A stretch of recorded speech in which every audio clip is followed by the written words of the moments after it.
বাংলাদেশের মৌলবাদীরা তারা যদি বাংলাদেশে ক্ষমতার স্বাদ পায়, সেই সব মৌলবাদীরা পশ্চিমবঙ্গের দিকে হাত বাড়াবে। পশ্চিমবঙ্গে মুর্শিদাবাদ, মালদা। রঞ্জন চৌধুরী তিনি কেন এমন কথা বলেছিলেন যে মালদা মুর্শিদাবাদ বাংলাদেশ দখল করবে, বাংলাদেশের অংশ বলে তারা দাবি করবে? চলুন সম্পূর্ণ ভিডিওটি দেখে আসি তিনি পরবর্তীতে কি বলেছেন। কিছু কিছু মিডিয়া আমার একটা কথাকে বিকৃত করে প্রচার করার চেষ্টা করছে। আমি বলেছিলাম যে আগামী দিনে বাংলাদেশের মৌলবাদীরা যদি প্রশ্রয় পায়, তারা যদি বাংলাদেশে ক্ষমতার স্বাদ পায়, সেই সব মৌলবাদীরা পশ্চিমবঙ্গের দিকে হাত বাড়াবে। পশ্চিমবঙ্গে মুর্শিদাবাদ, মালদা, দিনাজপুর, এখানটায় সংখ্যালঘু, যাদেরকে বলি আমরা ভারতবর্ষের মুসলমান, এখানে তারা সংখ্যালঘু না সংখ্যাগুরু। এই ধরনের মুর্শিদাবাদ, আমি যে জেলায় থাকি, 70 থেকে 73% উপরে মুসলমান বাস করে। তাই সেই সমস্ত মৌলবাদীদের জন্য আগামী দিনে এই মুর্শিদাবাদ, মালদা, দিনাজপুরে তারা দাবি করবে যে এগুলো বাংলাদেশের এক্সটেন্ডেড বাংলাদেশ, অর্থাৎ বাংলাদেশের অঙ্গ এরা। আমি কথা বলছি এই কারণে যে আমরা দেখেছি রাজনৈতিক অস্থিরতার সুযোগ নিয়ে, লক্ষ্য করে দেখুন, ইরাক, সিরিয়া, এই যে এলাকা, এইখানে জন্ম নিয়েছিল আইসিস। আইসিস জন্ম নিয়েছিল রাজনৈতিক অস্থিরতার সুযোগ নিয়ে। সেই আইসিসের লক্ষ্য ছিল কি?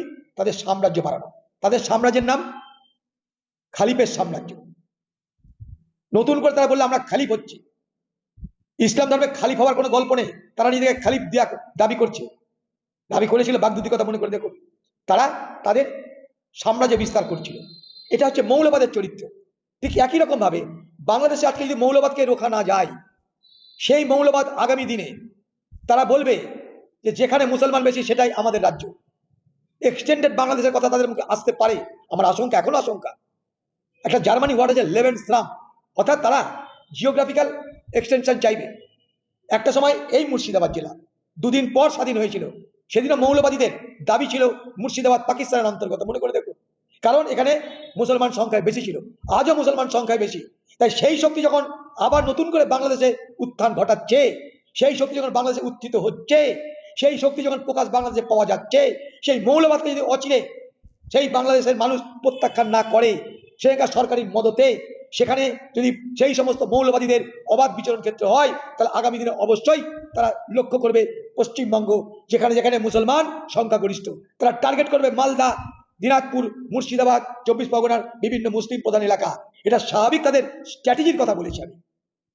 ব্যাপারটা বোঝায় আমি, যারা বলছে মিডিয়ায় তারা সবই বুঝছে, কিন্তু বিকৃত করতে গেলে তাদের সুবিধা হয়। তাই বিকৃত করে একটা ভয় ভীতির বাতাবরণ তৈরি করে সেখান থেকে অকারণে আমার নামটাকে তারা টেনে আনছে।